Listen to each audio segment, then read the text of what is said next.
ang mga politiko, importante sa kanila, mataas ang ginagastos ng gobyerno. Ang mga negosyante, ang importante sa kanila, wag sila kung hindi ang ordinaryong Pilipino ang magbayad ng buwis. Kaya nagkasundo yung dalawa na sige, manatiling mataas ang ginagastos basta yung buwis manggagaling sa ordinaryong Pilipino. Lugi tayo doon, na ordinaryong Pilipino. Kung hindi ba napupunta lang sa maleta to? Kaya nga, imbes na tumaas ang GDP growth natin, bumaba. Kasi hindi naman maganda yung mga naging projects sa spending na ito. Halimbawa, sabi kasi nila malaking mawawala sa gobyerno pag inalis yung VAT. Pero kahit alisin yung VAT, basta alisin yung maleta, we can survive. Opo, pero at this point, nawalan ako ng pag-asa na gaganda pa ang implementasyon ng ating gobyerno sa mga proyekto, lalong-lalo kapag malaki ang ating budget. Kaya ang nakikita kong pinaka siguradong solusyon para bawasan ang korupsyon ay bawasan na lang ang ginagastos ng gobyerno. Yun naman kasi ay natural na consequence. Kapag marami kang pera, mag-aaksaya ka. Pero kapag maliit lang ang budget mo, mas magtitipid ka at baka mas mabusisian ng mga Pilipino kung saan napupunta ang pera. Kaya paano natin i-implement yun, Kong? Yung pagbabawas ng spending ng gobyerno, inaaprubahan niya ng Kongreso. Tapos kasama yan sa pagpo-forecast ng mga ahensya ng gobyerno. First of all, I think one of the real checks and balances that remain in our country are the fact that Congress and the Senate will have to approve the budget. And the budget season later this year will be interesting because I think there will be a lot more opposition now to approving as big of a budget after all of the failures of the government's implementation of programs. Pero ang isang unfortunate na reality din siguro ay mapilitan tayo na wag masyadong palakihin ang ating budget dahil naubusan na rin tayo ng pera. Dahil baka hindi to kasi na-appreciate ng mga tao. Noong 2016, baka wala pang 4 trillion ang national budget. Tapos naging 5 trillion by let's say 2022. Pero biglang lumaki naging 6.7. Mas malaki ang pagtaas ng spending ng gobyerno kaysa sa laki ng ating ekonomiya. At ang serbisyo naman ng gobyerno ay hindi gumanda. Kaya ang punto ko ay meron tayong fiscal space tinatawagan para gastusin ang karagdagang mauutang ng ating gobyerno para sa mga magagandang proyekto. Yun ay sa mga taong 2023, 2024 at 2025. Meron tayong karagdagang sabihin mo 1.5 trillion pesos na pwede sanang gastusin o 500 billion pesos per year for 3 years. At doon sa mga flood control at iba pang ganung klaseng mga proyekto napunta ang ating fiscal space. Pero dahil nagawa na natin yun, ang ating national debt ay aabot na sa 19 trillion pesos ngayong taon at hindi na makakapag-utang pa ang ating bansa ng much more additional percent of our GDP. Kaya wala na rin tayong magiging option to spend on other more important things. So, mismanagement, Kong, no? Mismanagement. Ibig sabihin, sobra-sobra yung ginagastos natin kaysa sa pumapasok sa atin. Wala naman tayo nakikita ng resulta. For the last 2 years, yes, the result of which is hindi na tayo pwedeng gumastos ng kasing laking additional pa sa mga susunod na mga taon. In fact, ang sinasabi ng iba, baka ang GDP growth natin this year was just going to be 2 or 3%. Ang pagtaas ng population natin at ang inflation combined ay mahigit pa dyan. Ibig sabihin, on real terms per capita, maybe one of the first times that our growth will actually be below our economy's real growth per capita, that ang Pilipino ay magiging mas mahirap ngayong taon sa mga nakaraang mga taon at ang services nga natin ay kailangan mag-cut back kaysa mag-improve pa. So, ibig sabihin, yung susunod na administrasyon, mahihirapan siya i-manage ngayon. Kasi sobra-sobra na yung utang natin. Hindi na tayo po pwedeng umutang kung saan-saan dahil hindi tayo pagkakatiwalaan. Dahil Actually, over the past few months, sobra akong nalungkot sa future ng ating bansa nung na-realize ko nga na kahit ganong kaganda ang mga susunod na mga leaders ng ating bansa, ang laki na ng ating utang at hindi lang po utang ang problema. Ang ating, for example, power industry ay hindi naman sa national budget umaasa kung hindi pribadong sektor. Pero nakatali na sa mga kontrata, sa mga kumpanya, sa mataas na presyo for the next 20 years. Ang ating infrastructure ay tataliin din sa mga kontrata sa mga pribadong kumpanya sa mga matataas na presyo for the next few decades. At in fact, ang ibang mga nationally owned assets ay sinasabing ibebenta din. Kaya parang hindi mo na maibalik ang opportunity para pagandahin pa ang ating ekonomiya. Kaya on one hand, napaka sama ng outlook ng ating bansa, lalong-lalo po dahil sa tagal na naghihirap ang mga Pilipino, hindi na rin natin na-advance ang ating economic competitiveness, ang ating education, ang ating foreign investment. At nung 2016 to 2019 pre-COVID, napakalakas ng prospects ng ating bansa for foreign investment. Yung pinaka malaking disadvantage natin ngayon ay doon na sa ibang mga bansa napunta ang foreign investors, wala nang gusto mag-invest na foreigner sa Pilipinas. Kaya ang unemployment ay magiging malaking problema din. At unfortunately, it seems na medyo lumiit na yung window para makaimbita pa tayo ng mga foreign investors para lumaki pa ang ating ekonomiya. so, malabo po pala na bawiin natin. Halimbawa, Meralco, yung tubig, Maynilad, hindi siya pwedeng bawiin ng gobyerno kasi nakakontrata siya. Opo, kaya in-explain ko lang na napakalaki ng mga problema ng ating ekonomiya dahil hindi lang sa 19 trillion plus na utang, kung hindi din yung mga nakalock-in na mga matataas na presyo sa lahat ng ating mga utilities, na ang resulta nitong lahat, bakit naman papunta sa Pilipinas ang investor kung saan mataas ang buwis, mataas ang utilities, pero pangit ang serbisyo, doon na lang sila sa ibang mga bansa. Hindi kaya sinasadya nila talaga yan para palubugin yung Pilipinas? Parang gano'n ang nangyayari eh. Kahit naman yung mga kurakot, hindi makikinabang na maliit ang economy ng Pilipinas, pero basta iniisip nila na kumita na lang tayo habang nandoon tayo at kapag tigang-tiga ng Pilipinas, anyway, abroad naman ang yaman natin. Kung si Kong Toby gusto niya masuspend yung yung tax, yung 12%. Pwede ba 'yon? Kung baga habang may crisis tayo sa langis, habang mataas yung gasolina natin, pwede bang isuspend muna natin yung 12%? Kaya ko nga sinabi na gusto ng mga congressman at senador na tanggalin tong VAT na to kasi napakarami. In fact, may mga nag-share pa sa akin ng ibang mga articles kanina ng ibang mga nagpahayag din ng kanilang suporta para sa pag-suspend ng VAT sa petroleum products. Kaya dapat pagbotohan na lang ng Kamara at mangyari na yan. Yung sinusulong mo, Kong, di ba iba ng finance secretary ngayon? Baka pwede i-follow up. Kaya ko nga sinabi na hindi lang isang tao yung kumaharang dito kasi Sino ba yan? basically nag-uusap-usap yung mga negosyante at ang liderato ng ating gobyerno Nagsabuhatan na. na sige, bahala kayo sa nakawan nyo pero huwag nyo kaming buwisan. Kilala mo yan, Kong? Yung mga yun? Yan. Hindi, mismo yung pangalan mismo.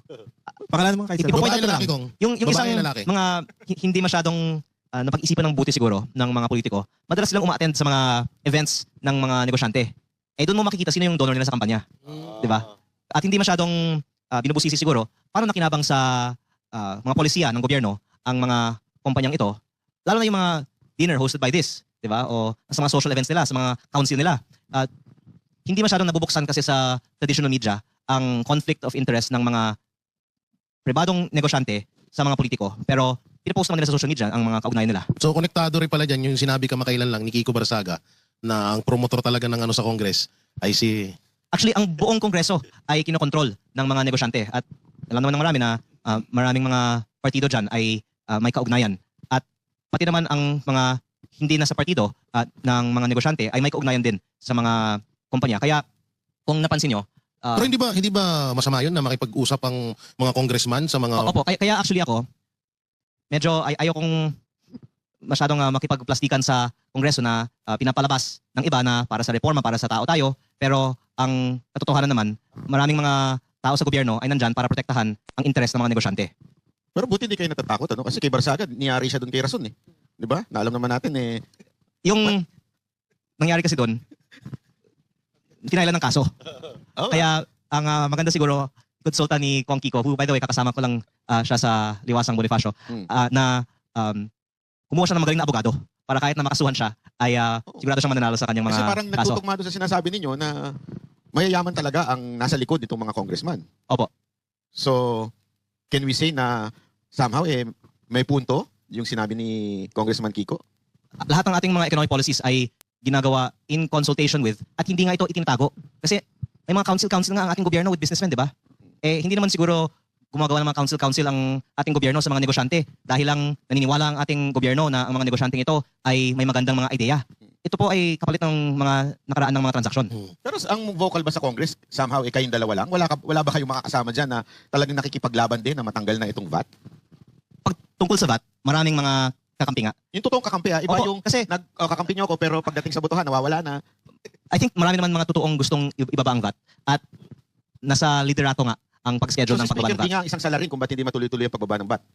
Alam niyo, to be fair po to Speaker D, si Kong Eli San Fernando meron bill para i-abolish yung provincial wage. At mahigit kalahati na ng Kongreso ay pumirma para i-abolish yung Yes. provincial wage. Mm. Kasama dun si Speaker. Pumirma in support. Pati sa pagbaba ng VAT, if I'm not mistaken, pumirma ang mga D. Ba't di tutuloy? Kasi iba yung pumirma at alam naman natin sa Kamara, walang galaw dyan nang walang basbas ng Speaker. Pwede nilang sabihin na parang pipirma kami para hindi halata pero kayo wag kayong pipirma. Mas marami kayo. 3 lang kami. Kaya 50 dapat kayo. pwersahan na yung issue na to sa mga susunod na pagdinig. At hindi naman nila kaya sigurong iwasan ang question. Oh, pumipirma kayo ba? Hindi schedule to. So wala ka palang kwenta, Speaker D, kung hindi mo itutuloy ito. Ganun lang kasi Oo, yun. Ako na lang magsasalita. Baka madali si Congressman eh. Eh, tignan natin kung isa-schedule nila yung botohan. Pag Pero hindi ni-schedule, mabuti nga walang kwenta to, i-schedule. Speaker. Pero ang masasabi ko nga, walang separation of powers sa bansa natin between executive and legislative. So nadidiktahan si Speaker? Ang Kongreso ay hindi ang nagdedesisyon. Kasi just to use the example of yung bill ni Kong Eli, siyempre gusto ng mga politiko na i-abolish ang provincial wage dahil ang mga botante ng mga congressman ng makikinabang, makakatulong yan sa kanila. Pero yun nga ang isang malinaw din na halimbawa na may mga negosyante na kumokontrol sa mga polisiya sa Kongreso at yun po ay with the backing of the executive. So I actually think sa ating bansa, napakahina ng legislatura. Sumusunod lang ang Kongreso sa kung anong gusto ng ehekutibo. So ibig sabihin, walang balls yung ating Speaker dahil sumusunuran lang siya sa executive. Well, ang buong legislatura ay sa ngayon, sunod-sunuran lang sa executive at kahit nga sa mga question ng flood control, nakikita nga natin na kapag natatamaan na ang executive, pinapatay yung istorya. Pero pag mga miyembro naman ng legislatura ay pinag-iinitan, in fact gusto pa nila doon i-focus yung issue. Kaya I think that's a fair characterization na ang executive naman yung nagkocontrol ng Kongreso. Kasi you're supposed to be the representative of the people, not the representative of the executive branch. Ganun na nangyayari ngayon eh. Parang representative lang ng executive branch ang mga congressman. Can we say na that is happening right now? Na kayo ay, mga kasamahan mo ang para bagang nadidiktahan lang ng executive? Tama yun kasi napakaraming mga levers ang executive sa congressman. Kasama na rin yung pag-withhold ng budget.